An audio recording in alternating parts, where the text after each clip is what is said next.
You're listening to Inspiration for Kids podcast, the channel for creativity, communication, and character development for children, guardians, and teachers around the world. Join Teacher Emil and friends as we aim for the stars, raising heroes of tomorrow. Now, here's your host, Teacher Emil. Hey you guys, welcome back to another episode here in the Inspiration for Kids Educators podcast. I'm Teacher Emil, and in this episode I am going to put on the table 4 important questions for you to seriously consider before deciding on joining the preschool sector. Now, I've been in the sector, albeit in the enrichment part of it, for 2 decades.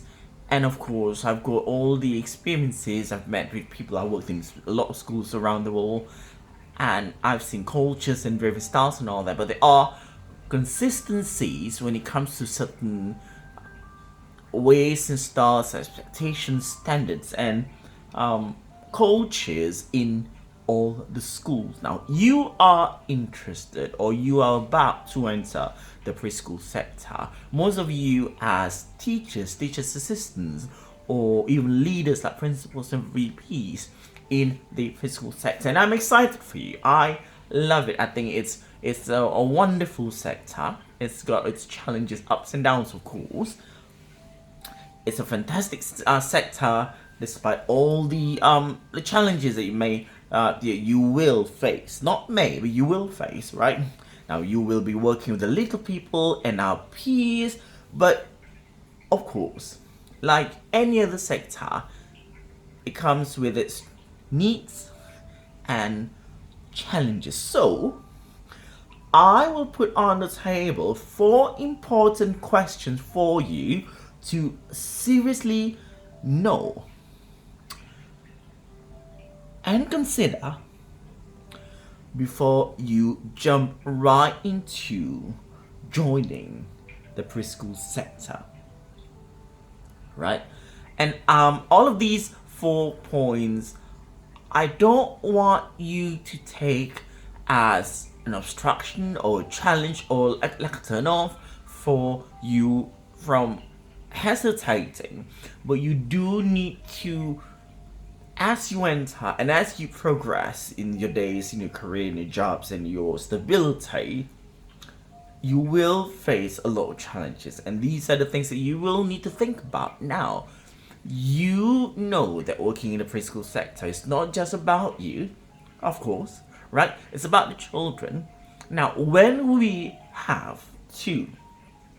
in a career that works with people, young people especially, these age group, the preschool age group, is where children develop character.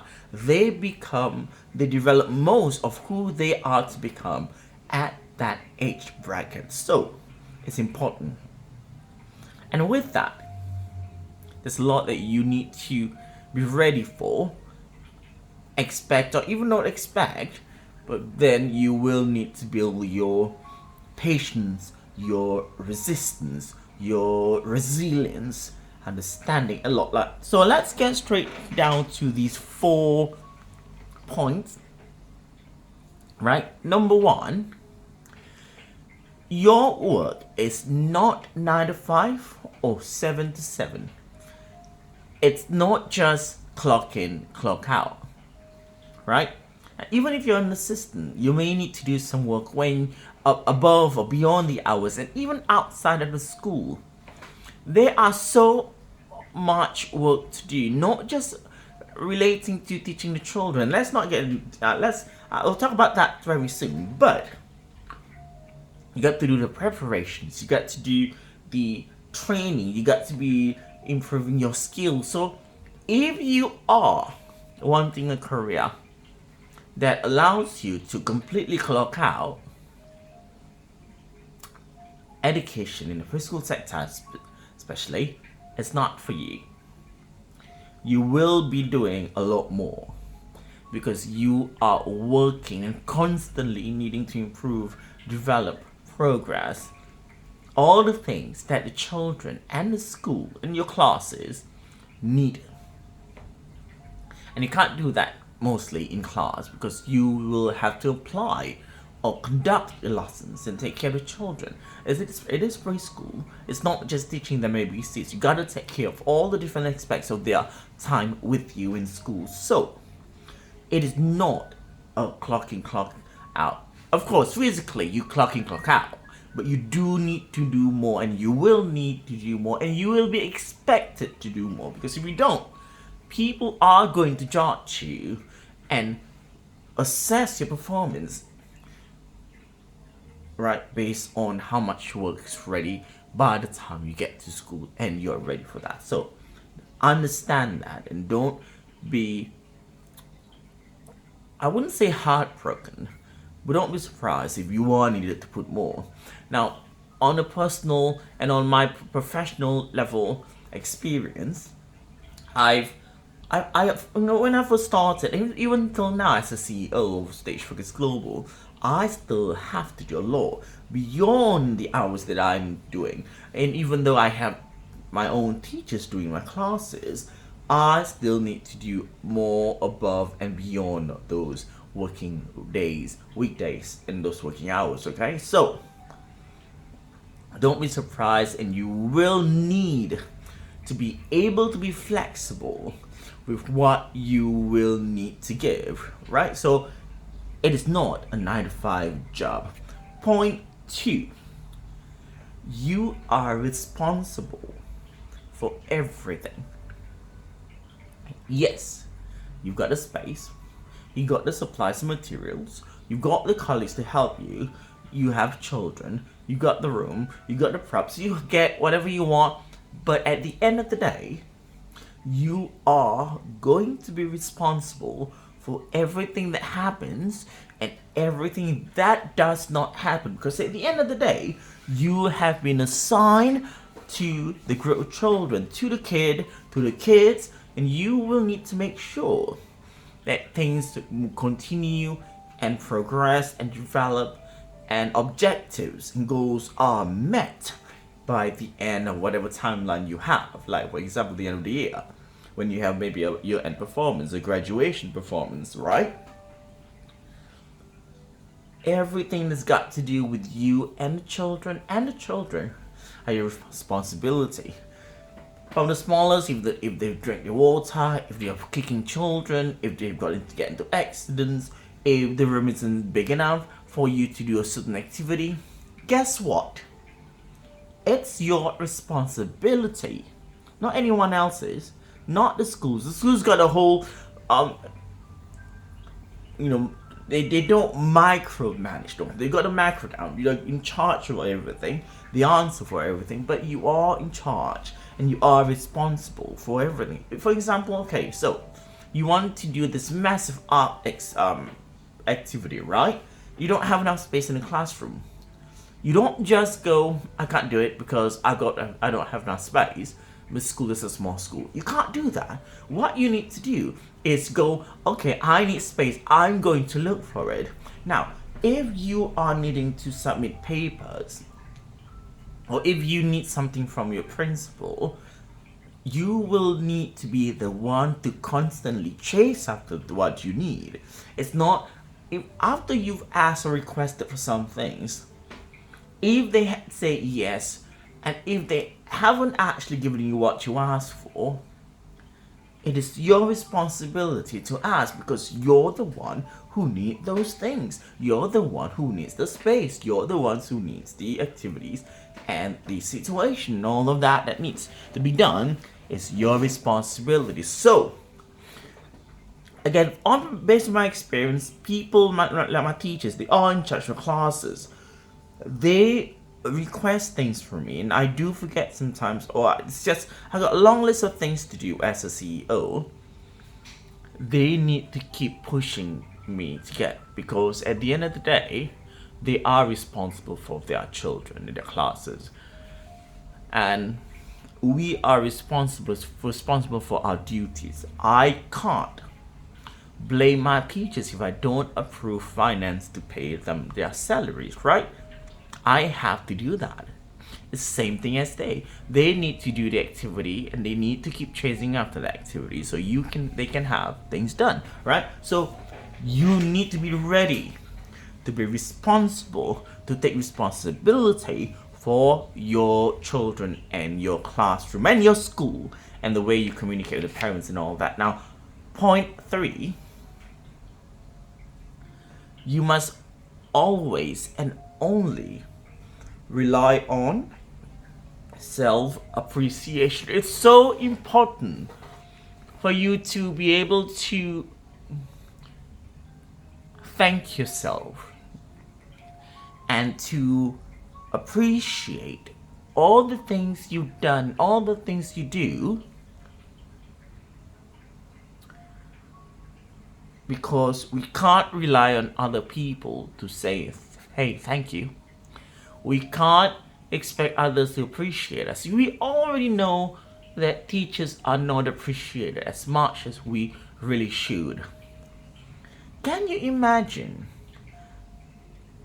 the depressed state of all teachers if we have to constantly sit and wait for other people to say thank you, for them to say, hey, I appreciate what you've done, and I appreciate... No, you can't do that. And when you are a teacher, you invest so much of your time, your effort, your emotional well-being, your psychological needs. You put everything in there, because a true teacher feels in their job.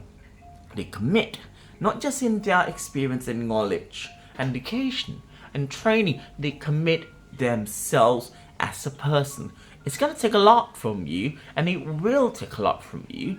And all of the different things that's happening around you in your job, like the drama and politics in school, people not appreciating you, the parents are acting out, the children are all acting out, you will still need to continue on, and you need to learn to appreciate yourself. So, just a recap before we go to the fourth point. So the first point is, it is not a 9-to-5 job. You will need to put in a lot more. Even when it's not in school, so it's not those clock in, clock out, you're done. No, never like that when you are in the preschool sector. Now, and then the second point, you are responsible for everything. You need to do the chasing. You need to be complaining. You need to be the one making the timelines met. Even if you're expecting things from other people, you are responsible for every single thing. Now, point 3, you must learn to appreciate the self and revive and replenish and refresh yourselves without expecting others to do that. Don't expect others to say thank you. Don't expect others to say I appreciate you. You got to learn to do that yourself, because you have a bigger goal than just being the ball of the star of the ball. You know what I mean, right? Now, point 4. You will learn whether you make it or break it only after a year. Because in certain careers, certain sectors, it takes time for you to put your foot in, to learn, to grow, to assess, to find your footing in that school or in the sector as a whole. The expectations, the standards. Because when you work with people, beings, life, thinking, young people, it takes time for you to find your way as a new person. And and people will need more time, especially children, to find a way to connect with you and to be a part of your team. So, knowing that, you do need to give yourself some time. And you can't feel disheartened. You can't feel like it's not the right sector, it's not the right place. You need to give yourself... This is our first time, okay? If you are just going to the sector and you don't know what to expect, you need time. I mean, there are people who've been in the sector for years and they're still kind of figuring out and all that sort of thing, and many other things. But as a newcomer, you've got to give yourself some time. And you will only truly know and understand and grasp your workplace, your school's culture, and the people only after 6 months. When you join a school, you will experience what we call, like in any other place, the honeymoon period. There's a lot of patience, there's a lot of kindness, there's lots of help and all that sort of thing. People are nicer, and then they may get angry and they apologize and all that sort of thing. It is only after 6 months will you truly understand the culture, and where you truly will know, hey, I like this school, I like this place, people like this, and this is how we work around each other. And this is how you work with adults and all that sort of thing, and how the parents are. You need time. You cannot decide after the first few months, and you can't judge people after a couple of months. You can only do so after the first 6 months, and then you only know the whole thing after the first year. So if you get in the sector, and I really hope you do, it's wonderful, like I mentioned earlier. It's also challenging, so be careful, right? Be understanding, take into account, and even plan out and figure out activities that will help you when you get to the bumps on the road of your journey in the sector, right? Prepare yourself, tell yourself, okay, if I go through this thing, I'm gonna blah, blah, blah, blah. Plan yourself, plan ways to make yourself do better, get over challenges and obstructions, right? So, there's the 4 points again. 1, it's not a 9-to-5 job. You will spend a lot of time and all of the other things too, effort, money, and all that even, right? 2, you are responsible for everything. Point 3, you must learn self-appreciation. And number 4, you need time, at least a year to know about the people in the sector, and at least 6 months to understand the culture of your school and your workplace. So these are the 4 points you must seriously consider before you get into or before you join a school in the preschool sector. And I hope you have have gone through or are going through all the thought processes and decision making soon after listening to this podcast. Don't forget to join me at the inspirationforkids.org/educators. There's a lot more on there, so you can even download a worksheet on the platform. I'll see you guys in the next episode here on the Inspiration for Kids Educators podcast, and I'm Teacher Emil.